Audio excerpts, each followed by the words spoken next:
família Rockefeller é a principal financiadora das pesquisas farmacêuticas. Eu sou ex-funcionária da indústria farmacêutica e a verdade é que você tem que ter muito estômago para trabalhar com isso. Quando você entra para a indústria farmacêutica, você acredita que você vai ajudar o planeta Terra, que você vai ajudar o mundo curando as pessoas. Você acha que você está entrando para uma indústria que vai curar o mundo, mas em pouquíssimo tempo você percebe que não só você estava muito errada, mas também você estava muito iludida, muito vendida para o sistema.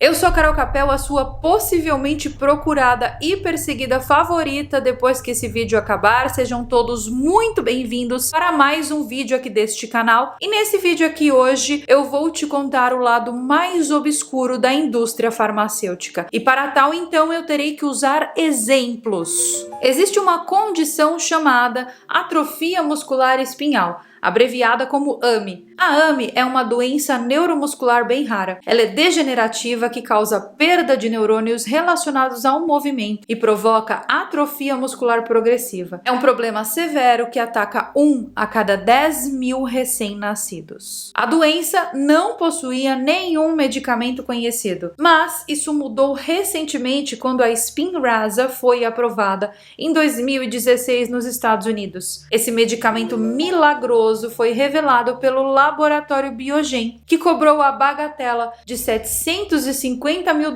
para o primeiro ano de tratamento e mais de $375 mil para os anos seguintes. Um valor totalmente absurdo para a maioria das famílias. Ninguém consegue pagar esse valor. É por isso que você vê tanta vaquinha na internet para tratamento de AME. Alguns anos depois foi lançado um outro medicamento para tratar a condição, o Zolgensma, dessa vez do laboratório Novartis. Mas se você achou o Spinraza caro, se prepare, porque o Zolgensma custa mais de $2 milhões.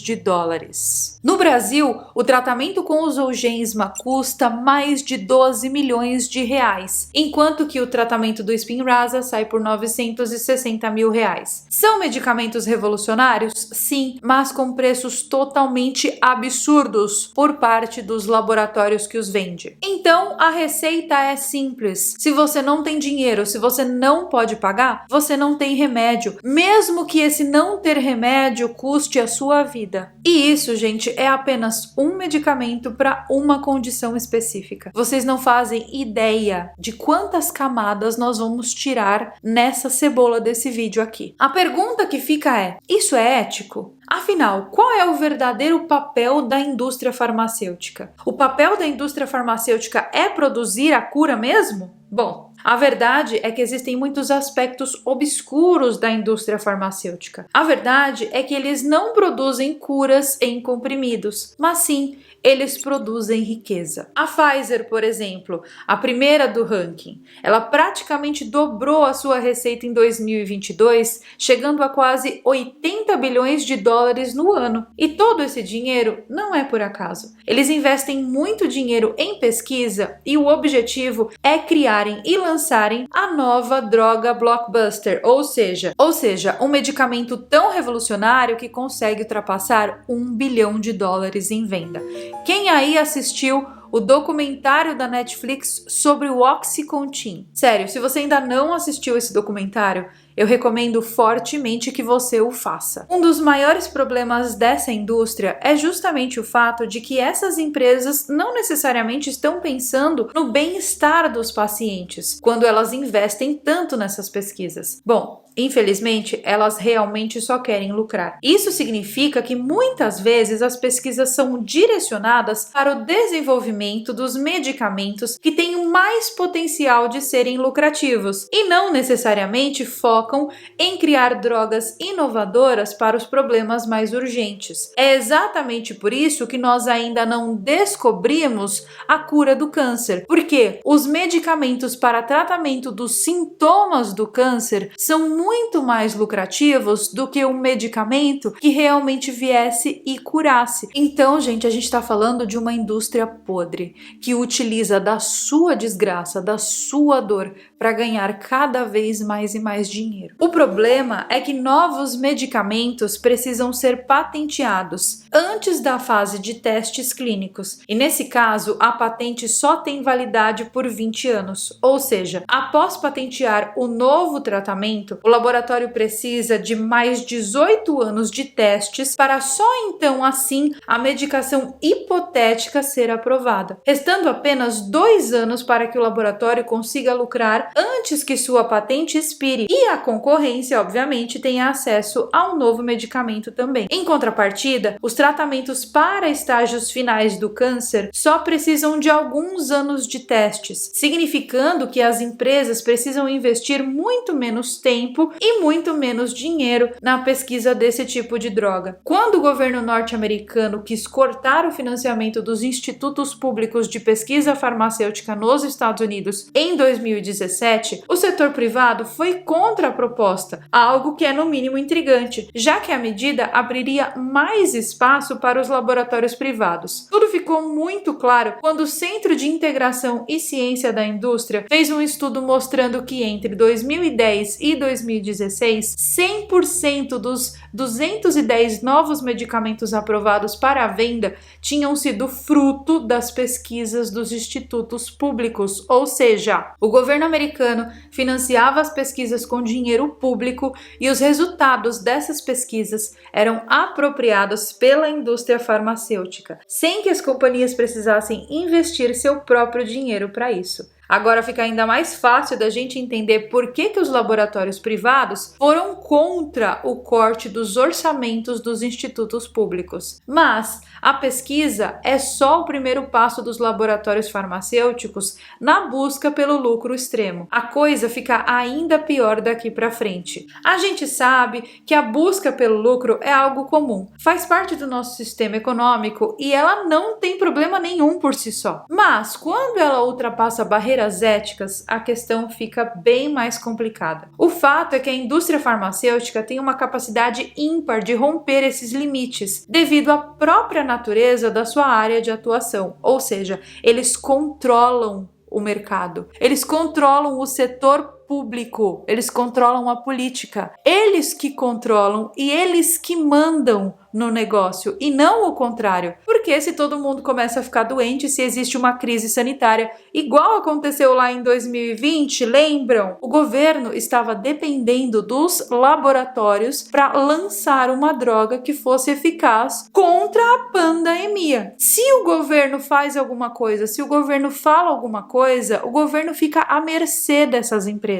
Então, ninguém pode fazer absolutamente nada. É um sistema corrompido que funciona e vende a tua dor, o teu sofrimento. Porque, diferentemente dos outros setores, a indústria farmacêutica lida diretamente com a vida humana. Ela é responsável por criar, fabricar e distribuir os medicamentos que são essenciais nos serviços de saúde do mundo inteiro. Medicamentos que muitas vezes são a última esperança para quem sofre de uma doença grave, como por exemplo o câncer. E isso dá um poder de barganha imenso para esses laboratórios. Por quê? Porque as pessoas não têm chance de escolher. Ou elas tomam o remédio, ou elas... E isso força as pessoas a fazerem de tudo para que elas consigam o acesso a esses medicamentos. Foi o que eu comentei anteriormente aqui nesse vídeo. É por isso que você vê tanta vaquinha na internet para tratamento de AME em crianças. O próprio Oxycontin, do documentário da Netflix que eu recomendei para vocês, esse medicamento é responsável por uma verdadeira crise de dependência em opioides nos Estados Unidos no presente momento. É graças a esse medicamento que cenas como essas são apresentadas a nós. São cenas absurdas que a gente nunca imaginaria ver em um país que se diz ser de primeiro mundo, como os Estados Unidos. E a Purdue, a empresa que fabrica o Oxycontin, ela não tá nem aí para essas cenas, desde que os seus lucros bilionários estejam sendo entregues todos os anos. Mas, para além disso, o que mais me revolta na indústria farmacêutica é que ela não trabalha sozinha. Ela não é a única responsável. Ela faz parte de todo um sistema que trabalha em sinergia para te deixar doente. Eu já falei aqui no canal em outras oportunidades. A verdade é que eles primeiro criam a doença para depois te venderem o medicamento. Inclusive, tem muita gente tomando muito mais medicamento do que precisava. Tem muita gente tomando muito mais suplemento do que precisava. Tem muita gente tomando muito mais vitamina do que precisava. Por quê? Porque as pessoas precisam alimentar esse sistema, senão essas empresas não lucram. A própria indústria alimentícia faz parte desse grande esquema. Essa indústria, ela te vende obesidade para depois te vender remédios milagrosos para emagrecer. Ou seja, todas essas empresas funcionam em sinergia para piorar a tua saúde para depois te vender a solução em comprimido. É aquela coisa, né? Em quem mesmo nós podemos confiar hoje em dia? Eu acho que em ninguém. Não confio em ninguém. E ainda tem aquela coisa, né, gente? Eu não sou médica, então eu não posso falar com propriedade sobre um assunto que tecnicamente eu não estudei. O que eu sei é apenas a minha experiência em ter trabalhado para essa indústria enxovalhada. É por isso, então, que hoje, nesse vídeo aqui, eu convidei uma médica para falar-lhes mais sobre esses assuntos. Mas antes, eu gostaria de dividir com vocês o motivo pessoal pelo qual eu convidei essa médica para participar dessa entrevista aqui no canal hoje. Ano passado, lá por volta de agosto, eu estava tendo várias infecções de várias coisas e eu já não sabia mais o que fazer. Aí eu comentei com vocês nos stories do meu perfil do Instagram que eu estava passando por vários problemas e eu fiz uma consulta com ela que tem uma abordagem da medicina completamente diferente de tudo que eu já tinha visto na minha vida. Ela faz um verdadeiro acompanhamento da tua vida, ou seja, todos os aspectos da sua vida para saber onde realmente está o seu problema. Ela analisa todos os nossos problemas, de onde estão vindo esses problemas e cria uma rotina pra gente, ou seja, ela é uma médica especialista em rotina e estilo de vida. Ela trabalha no intuito para que a gente fique cada vez menos dependente desse sistema aí que eu acabei de comentar com vocês. Então, sem mais delongas, assistam agora a entrevista que eu fiz com a doutora Natália Mangeli sobre esses assuntos obscuros da indústria farmacêutica. Conforme prometido, eu estou aqui com uma médica para não falar besteira. Eu estou aqui com a Natália Mangeli, que foi a pessoa que eu comentei com vocês, que fez aquela verdadeira transformação na minha rotina. E a gente tem um monte de assunto para falar. Então eu vou começar pedindo que a Natália me explique o que ela sabe. Qual é o envolvimento da família Rockefeller na indústria farmacêutica? Vamos lá, esse assunto é interessante, né, cara? Primeiro, obrigada pelo convite, né, e vamos à parte que interessa. A família Rockefeller é a principal financiadora das pesquisas farmacêuticas, porque eles são, assim, né, as maiores indústrias, elas estão em posse dessa família, que a gente gosta muito de falar por aqui, né? E eles, como indústria farmacêutica, eles financiam as pesquisas em cima dos medicamentos. Lá há alguns anos, mais de 100 anos atrás, inclusive fez 100 anos há pouco tempo, a família Rockefeller percebeu que as faculdades de medicina nos Estados Unidos, elas não tinham um padrão de ensinamento para os médicos. Cada faculdade tinha uma forma de ensinar a medicina totalmente diferente uma da outra, não era padronizado. E aí, eles contrataram um cara, que era o Flexner, para fazer um estudo do currículo das faculdades de medicina nos Estados Unidos e tentar fazer uma padronização dessas faculdades. Quando ele foi fazer esse estudo e fazer esse levantamento, ele observou que muitas faculdades ensinavam a medicina mais antiga que a gente tem, né, que tinha muitas coisas da medicina chinesa, muitas coisas da medicina indiana, que são os conhecimentos mais antigos, a utilização de ervas medicinais, fitoterapia, era muito utilizado e era ensinado dentro da faculdade. Mas aí eles falaram assim, não, isso aqui não tem estudo científico sobre isso. E a indústria farmacêutica tem estudos científicos. Os médicos têm que aprender aquilo que foi feito dentro do método científico.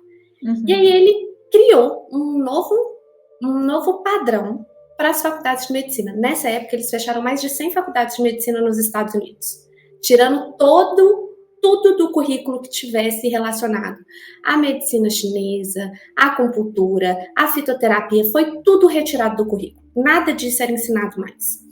E aí eles colocaram o seguinte: os primeiros anos eles estudavam anatomia, fisiologia, o funcionamento do corpo em si. Nos primeiros 2 anos, os 2 anos seguintes a gente entra com a farmacoterapia, então você aprende as patologias, as doenças e como utilizar os medicamentos produzidos por quem? Pela indústria farmacêutica.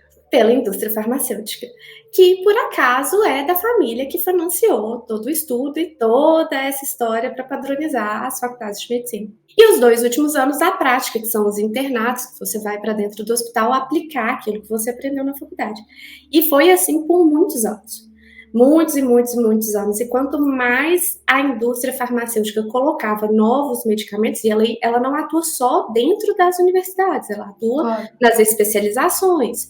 Então, assim que você se forma, a primeira coisa que acontece é representante farmacêutico batendo na sua porta, né? Dependendo da sua especialidade, olha, eu vou te apresentar um medicamento novo, ou esse aqui para dor, esse aqui para não sei o quê, não sei o quê, não sei o quê. E eles trazem estudos científicos, que todos eles têm, para quem está acostumado a ler estudo científico e com método científico, sempre lá no início tem uma coisinha que chama conflito de interesse, né? Que é falando quem está financiando esse estudo. Tem algum benefício, ganha alguma coisa com esse resultado? Que isso é obrigatório estar lá. Claro. Mas fica, né, uma pequena linhazinha lá no início do texto. Que ninguém lê também, né? Ninguém lê, né? Pra quê? E assim, vão, a farmácia, ela toma conta de tudo, desde o início até o fim, e financia todos os estudos financiados pela farmácia, congressos financiados por farmácia. Os médicos são levados para palestrar em vários lugares do mundo inteiro para apresentar aquilo que foi desenvolvido pela indústria. Eu já estive do outro lado, sabia? Eu trabalhava na indústria farmacêutica e eu fazia esse relacionamento com os médicos. Então, você entrava em contato com as pessoas? Não necessariamente, eu não ia no consultório levar a malinha com o remédio. Era mais de uma área mais estratégica. Então, qual que era a ideia? A ideia era, não necessariamente, esse remédio aqui que eu estou te vendendo, ele é o remédio mais eficaz para essa doença. Mas a nossa indústria é a maior do ramo e a gente tem mais dinheiro para investir nesses congressos maravilhosos que os médicos frequentam nas Bahamas, na Disney, em Cancún. Então, necessariamente, se você receitar esse remédio que é da nossa indústria, nós vamos te levar para Cancún. Olha que legal. E aí, automaticamente, os médicos passam a receitar esses determinados remédios para obterem benefícios legais, benefícios financeiros. Exatamente. E aqui, assim, é claro que existem muitos medicamentos que são bons, que são importantes, que são necessários para inúmeros tratamentos. Mas o que a gente está trazendo aqui é quão lucrativo isso é e como isso funciona por trás de chegar no paciente, né? Infelizmente, é muito mais lucrativo manter as pessoas doentes do que evitar que elas fiquem doentes. Concordo plenamente. Então, a indústria farmacêutica, o objetivo dela é esse, é vender medicamento. Não tem jeito. É o trabalho dela. Ela quer vender medicamento. Para ela vender o medicamento, ela precisa que as pessoas estejam doentes. Óbvio. E, Nath, e os suplementos e suplementos e as vitaminas? Eu também vejo que existe um mercado gigantesco disso e às vezes a gente acaba consumindo muito mais do que a gente realmente precisa. Isso aqui no Brasil está virando assim uma febre, inclusive, né? A suplementação e a utilização de vitaminas de forma complementar existe há muitos anos e ela é extremamente necessária para algumas pessoas. Mas tem que ter indicação. E qual que é o problema? Existem dois problemas na história dos suplementos e das vitaminas. A primeira são aquelas vitaminas que você encontra em qualquer prateleira do supermercado. Tem no supermercado, tem na farmácia e tal. O que é aquilo? Geralmente é um composto com vitaminas e minerais e suplementos em quantidades muito pequenas e que não vão fazer diferença nenhuma na sua saúde. E existem as pessoas que estão utilizando a suplementação também de forma desnecessária. E aí entra a máfia dos injetáveis que está na moda aqui no Brasil. O que é que eles fazem? Nossa, isso eu fiquei sabendo recentemente.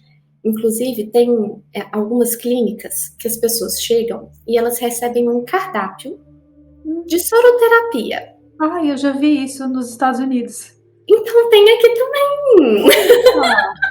Tá chique, você precisa ver. Então tem assim, soro para tratar ansiedade, soro para tratar insônia, tem soro para tratar várias coisas. São medicamentos injetáveis que são direto na veia do paciente lá dentro da clínica, com a supervisão de um médico, tem uma equipe de enfermagem e tudo. Mas também foi criado um marketing em cima disso. A maior parte das pessoas consegue ter essas sensações de bem-estar, de melhora de qualidade de vida, sem precisar de algo injetável. Querendo ou não, é um procedimento. Você está colocando algo direto dentro do seu organismo, lá na veia, no seu sangue. É necessário para alguns casos? É necessário. Ajuda muitas pessoas? Ajuda muitas pessoas. Mas não é a maioria, como tem sido falado aí. É a minoria. Algumas pessoas precisam disso. Não é todo mundo. Não é todo mundo. Muito pelo contrário.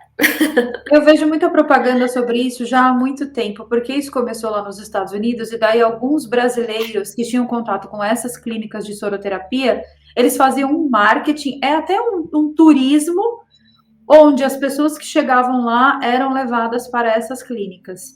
E eu sempre achei isso, assim, extremamente absurdo, porque imagina, você vai fazer uma viagem para os Estados Unidos, você está a turismo, a passeio, e de repente você vai fazer ali uma infusão de uma quantidade de vitaminas que eu posso estar errada, me corrija se eu estiver errada. Mas se o seu corpo não for capaz de absorver aquilo, ele vai jogar tudo embora no xixi.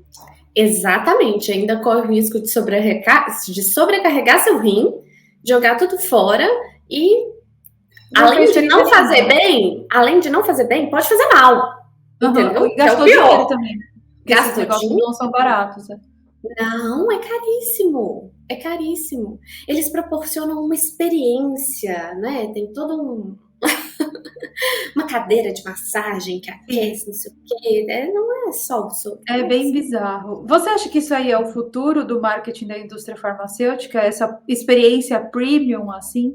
Então, essa experiência premium que eu vejo, quem ganha muito não é a indústria farmacêutica, são as equipes. As coisas que são infundidas, o que é feito para o paciente, na verdade, é muito barato. É muito São barato. vitaminas, você compra no mercado. Exato, é muito barato. São coisas que são produzidas assim em larga escala, que não é caro. Então, assim, eu não sei dizer os valores para a pessoa que está pagando lá na clínica, mas uma é caríssimo. Então, só que se você for o cliente final é caríssimo. Exato. Mas para você comprar isso direto da farmácia é muito barato. Por isso eu não acho que, nesse caso, quem está ganhando é a indústria. É claro que ela deve ganhar de alguma forma, né? Alguém está, né? Mas eu acho que está mais pro lado do marketing médico, que está super valorizado, do que a farmácia em si, sabe? Sim, e o interessante, e o porquê que eu quis trazer a doutora Natália aqui, eu chamo ela de Nath já porque eu falo com ela o dia inteiro. É assim, tô comendo uma coisa, mando para ela, porque ela faz realmente um acompanhamento do paciente.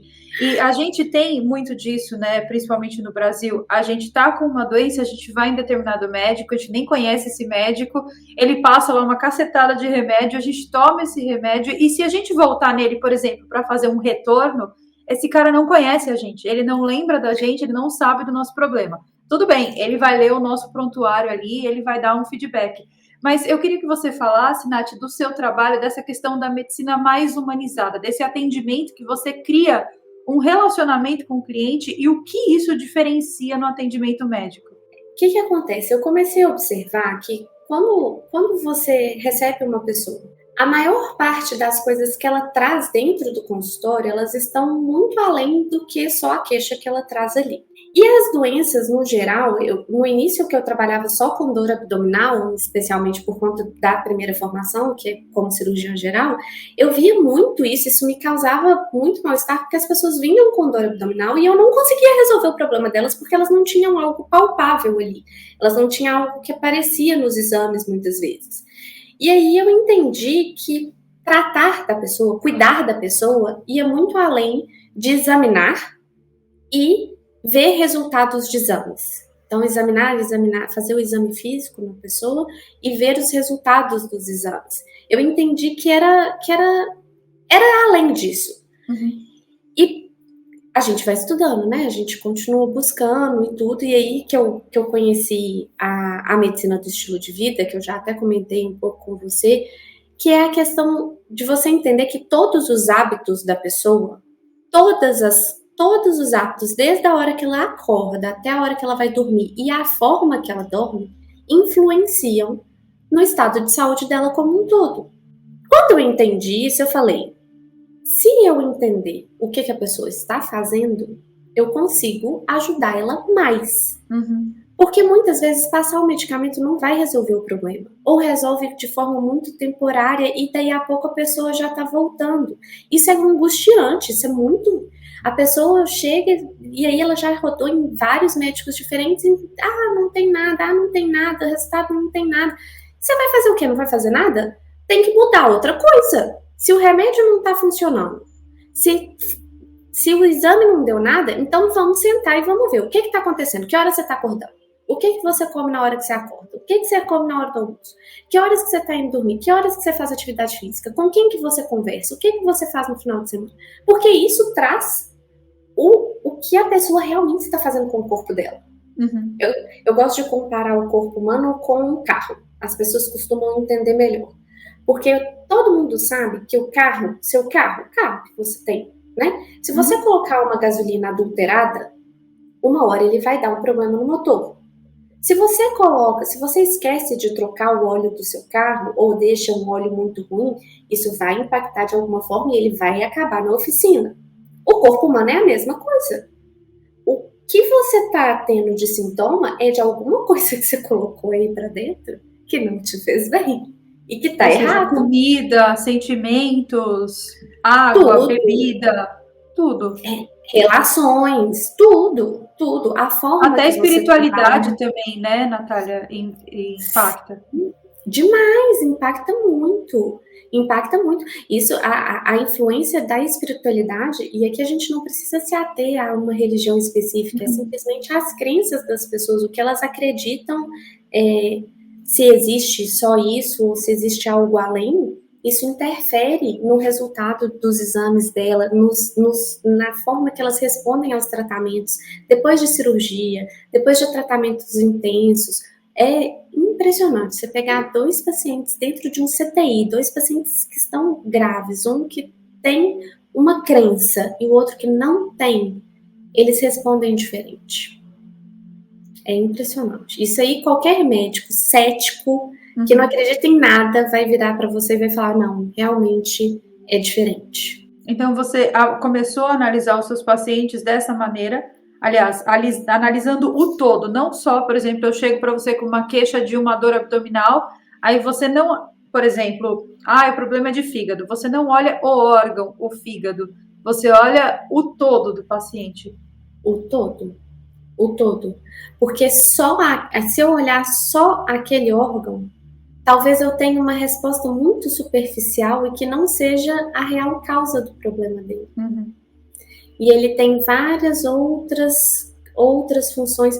As nossas células, elas estão todas conectadas. Por isso está tudo num corpo só, né? Senão estaria cortado. Exatamente. Nós somos um corpo só e não tem como dividir. Não tem como dividir. A medicina, ela caminhou muito nessa linha de especialidades e subespecialidades. Então, você vai no ortopedista, o ortopedista, ele é especialista na mão. Se você for lá com um problema na coluna, ele não vai olhar. Precisamos dessas pessoas, porque tem problemas que precisam de habilidades técnicas que têm que ser treinadas e serem específicas, mas antes de chegar nessa pessoa, você tem que passar por alguém que vai olhar tudo. E falar, não, esse é o caminho que você vai seguir. Não, é aquele caminho que você vai seguir. Não adianta você olhar um órgão específico, você olhar uma célula específica.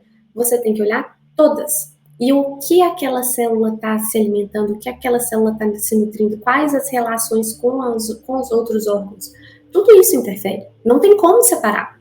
Não tem como. É impossível. E eu gostaria de complementar aqui que, por causa do meu curso de finanças, que inclusive a Natália é minha aluna, eu comecei a perceber um volume muito grande de dúvidas com relação à obesidade. E é impressionante, por quê? Porque depois que eu comecei a fazer esse acompanhamento com a Natália, eu perdi muito peso. E tá muito difícil de ganhar peso. Tá ao contrário. Antigamente, eu ganhava peso muito rápido, e eu falei até no meu curso de finanças que isso tem uma relação, né, com as finanças, com abandonos, enfim, é toda uma relação psicossomática que eu aprendi estudando neurociência, mas a relação que isso tem dentro da saúde, da rotina, ou seja, da medicina do estilo de vida, é muito maior. Por quê? Eu vou falar o que eu achava antes, tá, de começar a fazer esse acompanhamento com você.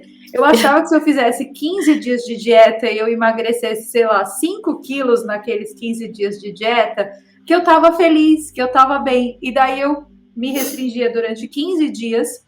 Quando eu voltava a comer, eu comia igual um dinossauro, um dragão. E os quilos que eu tinha perdido naqueles 15 dias iam embora. Já, né, perdia tudo, a graça, tudo de novo. E eu tava sempre nesse, que é chamado do efeito sanfona, eu tava sempre nesse efeito sanfona louco. E eu achava que o problema era comigo. Só que aí, depois que eu comecei a fazer esse acompanhamento com a Natália, as pessoas falaram, nossa, Carol, como você emagreceu. Gente, emagreceu mesmo. Nada de diferente, nada daquilo que eu fazia. Eu só mudei a rotina, realmente. Então, eu sei que tem muita gente, por causa do curso que eu falei, tem muita gente que me assiste aqui, que entrou em contato comigo e falou, Carol, adorei os insights que você passou sobre finanças e que tem tudo a ver com essa questão da obesidade. Mas como que você fez? Nath, por favor, explica para eles o que você fez comigo que ajustou essa questão e que eu emagreci realmente. Eu acho que o primeiro ponto é que em nenhum momento nós tivemos o foco de emagrecer. Também acho. Né? Que eu acho que é o principal, e que as pessoas, elas colocam... Eu não tô falando que emagrecer não pode ser um foco e não pode ser uma meta, mas as pessoas têm que entender que ele é uma consequência. Ele é uma consequência de várias mudanças nos seus hábitos. É você entender que não adianta você se restringir, porque quando você se restringe uma hora, você coloca ali, igual o exemplo que você deu, eu adoro, que as pessoas adoram fazer, dieta de 7 dias, de detox de 7 dias, dieta de 15 dias, emagreça 10 quilos em 30 dias. Existem essas técnicas, elas funcionam, mas elas não são saudáveis e elas não são duradouras. Não são. A pessoa pega, ela emagrece muito rápido, e aí o primeiro final de semana que ela ficar 2 dias comendo errado, ela ganha tudo que ela perdeu em 30 dias, em 2 dias ela recupera. Concordo plenamente, eu era tudo. Pois é, agora não é mais, não é verdade? Não, agora sou uma nova mulher. Então, o que acontece? Você tem que explicar para o seu corpo que ele não vai ficar restrito. Quando você começa a fazer uma dieta restrita, você retira todas aquelas coisas e fala, vou emagrecer, o seu corpo vira e fala assim, estamos em perigo. Algo está errado, está faltando comida aqui. Aí já é o primeiro erro, porque em vez dele começar a queimar a gordura, ele reduz o seu metabolismo, porque o seu corpo ele não quer perder gordura. Ele quer ficar com aquela gordura, ele é o estoque. É uma estratégia de defesa, exato. E aí na hora que ele precisa começar a queimar, porque as suas células precisam funcionar, ele entende assim, eu não posso deixar o meu metabolismo subir, eu preciso dele aqui embaixo. E aí tudo que você come, o seu corpo pega e faz assim, não! E guarda, e fala, não vai sair daqui. Então, o processo de emagrecimento, ele é difícil por isso, porque o seu corpo entende que ele está numa situação de perigo. E que na hora que o alimento vem, você não sabe quando vem de novo, e ele tende a estocar. E é por isso que você engorda muito rápido na hora que você sai da restrição. Porque na hora que você começa a disponibilizar tudo aquilo, seu corpo fala assim, nossa, isso. Eu quero, guarda, porque eu não sei quando eu vou ficar sem de novo. Sim. Eu acabei de ficar sem. Eu falei que faz sentido com o conflito de falta de dinheiro, porque é escassez. Sim, é escassez, é exatamente isso. E de forma fisiológica. Claro.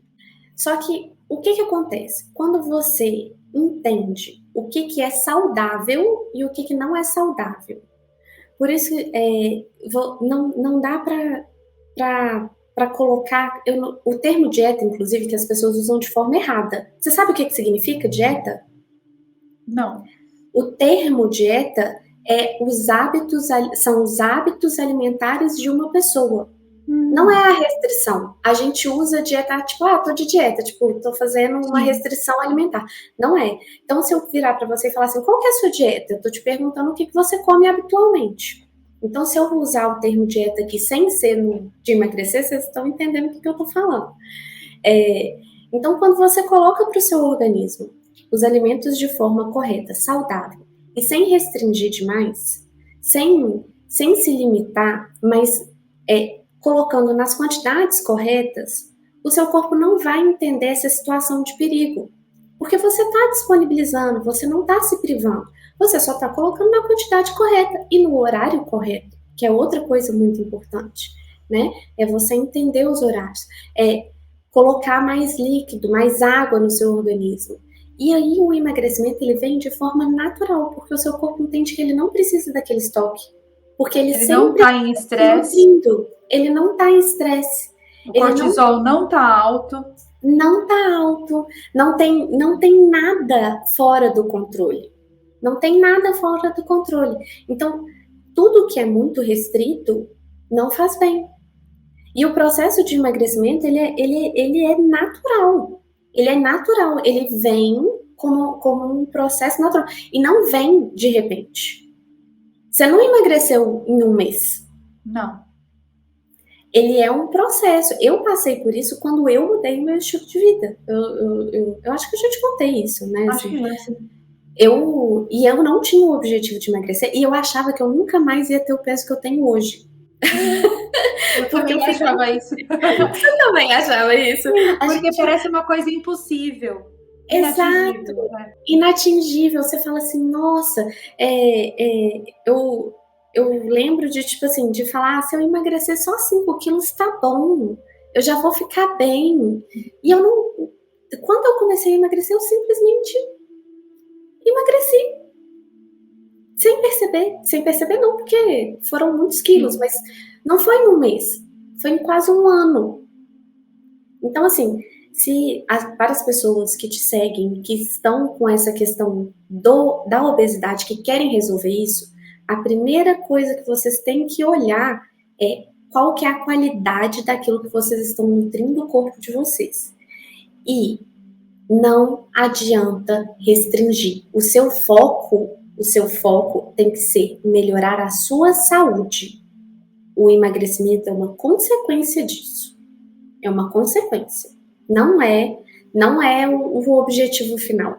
Todo mundo que quer emagrecer com o objetivo de só estética, só de caber no vestido da festa de formatura do final do ano, que aí essa época tem, né? A formatura, o casamento, coloca essas metas.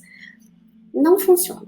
Passa o evento, a pessoa recupera tudo de novo e todo aquele esforço vai para água abaixo. Então, voltando para o assunto da indústria farmacêutica, a gente tem também, obviamente, dentro da indústria farmacêutica, a indústria do emagrecimento. Sim. Que trabalha lado a lado com a indústria alimentícia. Vem a indústria alimentícia e fala, você tem que ser prático, você tem que comer isso aqui que fica pronto em 3 minutos no micro-ondas. A indústria alimentícia trabalha não sei se eles sabem dessa parceria ou se é uma parceria intrínseca, mas eles trabalham em parceria com a indústria do emagrecimento, que é a indústria farmacêutica.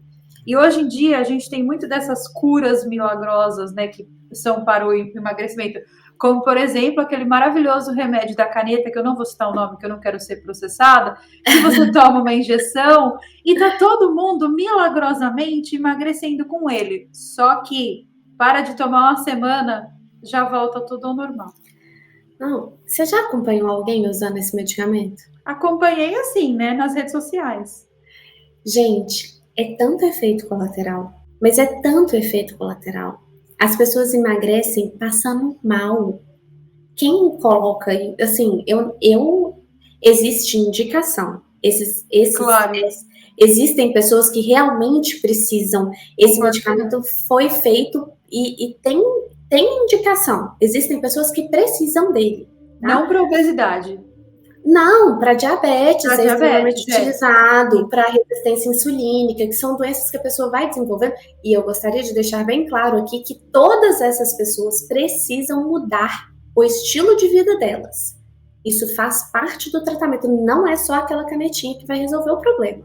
Mas quem utiliza, e assim, quem vai nessa leva de usar esses medicamentos para emagrecer é à base de um sofrimento tão grande, e é isso, depois, quando sai da leva, porque o seu corpo, ele entra no mesmo mecanismo de estresse que a gente comentou antes. Você só não sente a fome, então e quando você come, você passa mal, geralmente. Então ele gera todo um mecanismo para o seu corpo rejeitar o alimento. Quando você para, e seu corpo olha e fala assim, o que aconteceu aqui? Não estou mais em perigo. Cadê meu estoque? Né? Ele vai, você vai voltar. Quem faz a utilização desses medicamentos tem que ser com uma equipe. É uma equipe, não é só com o médico. Tem que ter médico, tem que ter psicólogo, tem que ter nutricionista, tem que ter todo um acompanhamento para utilizar esse medicamento. Ele não é ir ali na farmácia comprar e começar a usar. Não, mas tem um monte de gente que compra na farmácia, aplica em casa mesmo e vai. E vai, sim. Mas eu não sei se você lembra, mas antigamente tinha gente que comprava lombriga na internet e deixava na barriga para comer sem engordar. Esse aí. Você nunca viu? Existe. Mas peraí, comprava lombriga, aquela de intestino, ou comprava uma sanguessuga? Não, aquelas lombrigas, o verme, não tem, né? Então, que as pessoas... Que coisa louca! Pelo menos o medicamento da caneta é menos nojento. Gente, são coisas absurdas que as pessoas fazem para emagrecer. Entendeu? A caneta entra no mesmo... Para mim, tá aí nesse nível também. A pessoa tá num nível de desespero, gente. É porque eu vejo isso como uma sobrecarga do pâncreas. Também. Você tem um pâncreas saudável e você está sobrecarregando ele. É assim que eu vejo. Você interfere, e você não interfere só o seu pâncreas, porque a gente tem... Exato. O pâncreas, ele é uma glândula, né? Ele é uma glândula, e todas as glândulas do nosso corpo estão conectadas. Muito conectadas, assim, a gente falou que todas as células estão conectadas, mas as glândulas especificamente, que são as produtoras de hormônio, elas têm uma regulação muito justa uma com a outra, e quando você interfere em uma, você está interferindo em todas as outras. Sim. Em todas as outras. Então, você está interferindo na sua tireoide, você está interferindo na sua pineal, você está interferindo em tudo. É complicado falar disso, porque é um tabu muito grande. Ao mesmo tempo que eu entendo que as pessoas, elas querem ter o corpo ideal, é aquilo, né? Elas não querem olhar para o que realmente importa, que não é o corpo é um reflexo daquilo que está por dentro. E é aquela máxima de sempre, você é o que você come. E eu diria mais, você é o que você come, você é o que você lê, você é o que você escuta, né? O que você coloca dentro, né? Complicado. Você assiste, com quem você anda, né?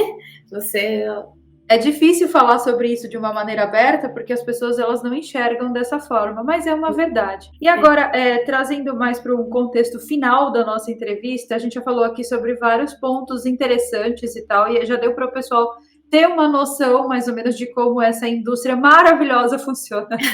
Aí eu queria saber assim, Nath, como é que as pessoas fazem para se consultar com você? Uhum. Tem o meu WhatsApp, que os agendamentos são feitos de forma online e as consultas são online também. Para quem é de Belo Horizonte, existe a possibilidade do atendimento presencial, mas é exatamente igual, não tem nenhuma diferença, tempo, acompanhamento, tudo igual. É só entrar em contato, você vai receber lá todas as orientações de horários disponíveis, como que funciona o acompanhamento. Eu falo que aqui não é consulta, né? É um acompanhamento, porque... Porque a primeira consulta é umas 3 horas, gente, já vai preparado. Exatamente. Inclusive eu mando, né, a mensagenzinha, né, para a pessoa falar, olha, nosso primeiro atendimento, ele é demorado, por favor, esteja alimentado. Porque se a pessoa começar a ficar com fome... Exatamente. Deixa o computador carregado, celular, vão todas as orientações. Então é só entrar em contato pelo WhatsApp, que a gente manda o horário disponível e você pode iniciar seu acompanhamento. E, gente, é para pagar, viu? Por favor. É o trabalho dela, ela estudou, é o trabalho dela, porque tem sempre uns pentelhos que, não pode fazer de graça. Não, gente, não é um trabalho voluntário, é para pagar a doutora Natália e para pagar todos os serviços que vocês quiserem na vida de vocês, porque as pessoas trabalham também. Exatamente. E aí eu falo uma coisa que eu acho interessante, que as pessoas viram e falam assim, nossa, mas estudou tanto tempo para ser coach. Gente, não é ser coach, tá? Eu não sou coach. Não é não, coach. Isso não é coach. Não é coach. Isso é consulta médica. A gente vai avaliar a sua saúde, eu vou entender o funcionamento do seu organismo, os seus exames. E como médica, é meu dever e minha obrigação te ensinar o que você precisa fazer para ser saudável. E o meu objetivo não é ter você como um paciente doente, é ter você como um paciente consciente que consegue ficar bem e ter aí mais de 100 anos de forma saudável, porque eu não quero ninguém na cama. Maravilha. E também tem suas redes sociais, né, Nath? Que o pessoal pode seguir, que você produz conteúdo. Tem o Instagram, tem o TikTok e tem o YouTube, que eu tô começando a alimentar ali. No YouTube eu ainda vou fazer um segundo segmento, que vai ser direcionado para os alunos também, que, para quem não sabe, não sei se a Carol chegou a comentar também, eu dou aula de cirurgia, que é a minha primeira formação, para a Faculdade de Medicina, então eu vou começar a colocar as aulas para quem quiser, tiver interesse sobre o assunto, também pode assistir, mas aí já é um vocabulário mais específico, exige um conhecimento prévio para poder acompanhar os vídeos, mas em breve serão lançados aí no canal do YouTube também. Eu vou deixar todos os links da Natália aqui embaixo no comentário fixado, tanto do canal, quanto do TikTok, quanto do Instagram. E lembrem-se, tá? Gratuito é só nas redes sociais. O conteúdo que ela faz na rede social é gratuito. Porque eu tenho certeza que vai entrar um monte de gente em contato e depois falar, tem que pagar? Não sabia. Eu faço essas entrevistas. Tem isso. Eu faço essas entrevistas com as pessoas que eu acho que são do meu ciclo, né, de amizade. A Natália era minha seguidora e ela se ofereceu para fazer uma consulta comigo. Eu paguei a consulta, então eu posso falar assim de caso firme que é cobrado. E eu posso trazer essas pessoas que têm a ver com determinados assuntos, primeiro, porque eu sempre falo isso para todo mundo, Nath, se os meus seguidores estiverem bem de saúde física e mental, eu também estou bem, porque aí as pessoas me enchem menos o saco na rede social. Exatamente. E a gente já traz um assunto que é super interessante, que corrobora com o vídeo e, ao mesmo tempo, eu espero que alguém se sinta ajudado com isso, que as pessoas procurem, que elas se sintam melhores e que depois elas venham falar para mim, olha, Carol, fui lá na Nath e resolvi tal coisa. É isso que eu quero. Então, eu queria te agradecer demais a sua presença, o seu tempo, as suas informações. Eu que agradeço você, Carol. E é isso, gente. Quem quiser entrar em contato com a doutora Natália, vai ficar o WhatsApp dela aí. Bombem o WhatsApp dela, façam com que ela não durma mais. Isso vai atendimento apenas em horário comercial, tá? Mas eu respondo todo mundo, viu, gente? Ela vai responder. Eu tenho paciência, gente. Porque você sabe que eu fiz entrevista com uma outra pessoa e ela teve burnout depois da entrevista. Coitada. Então, assim, corre o risco de acontecer, gente, mas a Natália não vai esquecer ninguém, ela vai responder todo mundo. Exatamente, é só ter um pouquinho de paciência, porque como seguidora da Carol, eu sei que os assuntos que ela traz são muito relevantes e muito interessantes, a gente fica querendo, né? Igual a Carol responde todo mundo também, né, gente? Quem Eu não tento, sabe, né? Agora eu acho que eu não tô conseguindo mais, não. Daqui a uns dias o braço cai. o Kai, né? Pois é. É, Mas eu respondo todo mundo, é só ter paciência, tá, gente? Não precisa ficar ansioso. Seu momento isso. vai chegar. Vai chegar a sua hora. E é isso, gente. Um super beijo pra vocês. E eu vejo vocês, então, nos nossos próximos vídeos. Bye!